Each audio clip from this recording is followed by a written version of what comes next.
Welcome to CBS Easy.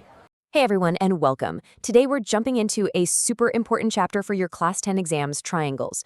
We're going to unlock the power of similar figures, a concept that seems pretty simple on the surface, but actually lets us measure things that are literally, and I mean literally, out of our reach. So let's get right into it. So let's kick things off with a massive question. How on earth did people, for centuries, figure out the heights of giant mountains? Or get this, the distance to the moon? It's not like they had a measuring tape that long, right?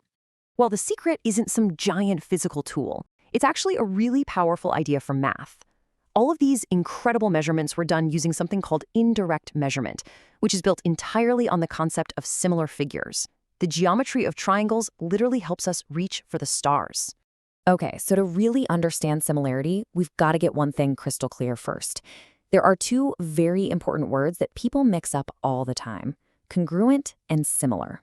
They might sound alike, but in the world of geometry, the difference between them is everything. This slide breaks it down perfectly. Think of congruent as an identical twin, same shape and the exact same size. You could literally place one figure right on top of the other and it would be a perfect match.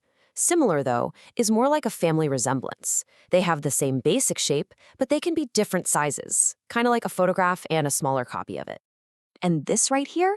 This is a statement you'll absolutely want to remember for your exams. Since all congruent figures have the same shape, they automatically count as similar. But it doesn't work the other way around. Think about it.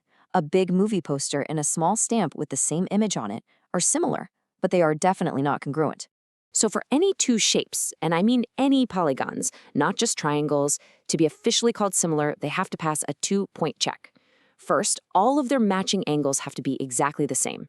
And second, the lengths of their matching sides all have to be in the same ratio. So if one side is twice as long as its partner on the other shape, all the other sides have to be twice as long as their partners too. And that constant ratio we just talked about, it's got a special name, and this is a huge keyword for your exams: the scale factor.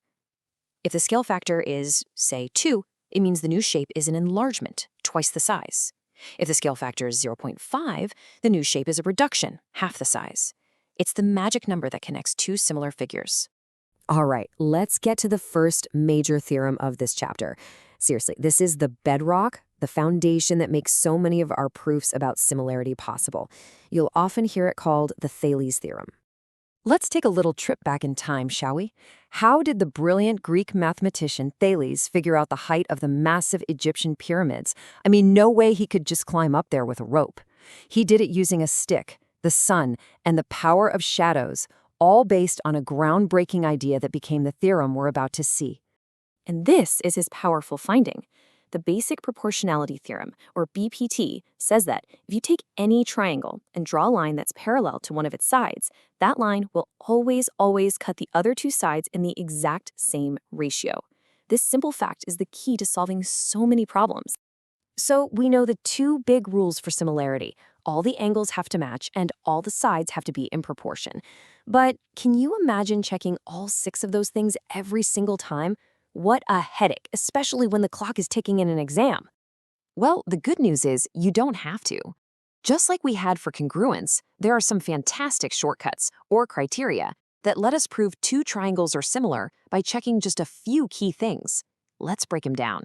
First up is angle, angle, angle, or AAA. If you can show that all 3 corresponding angles in two triangles are equal, you've proved they're similar. Done. But actually, it's even easier than that. Since all angles in a triangle have to add up to 180 degrees, if you know 2 angles match, the third one has to match too, right? So really, all you need is the AA criterion. This is your super fast shortcut and your go-to whenever a problem gives you info about angles or parallel lines. Next is side, side, side, or SSS. This one kind of flips the logic. If you can prove that the ratios of all 3 pairs of corresponding sides are equal, meaning they all share that same scale factor, then the triangles are guaranteed to be similar. You'll use this one when a question throws the lengths of all 6 sides at you and asks you to prove they're similar. And finally, we have side, angle, side, or SAS. Now, you've got to pay really close attention here. This requires 1 pair of equal angles, and the 2 pairs of sides that actually form that angle have to be proportional. The position of the angle is absolutely critical. This shortcut is super useful in problems where you're given 2 sides and that crucial angle sandwiched right between them. And that brings us to another one of those super important exam keywords, the included angle.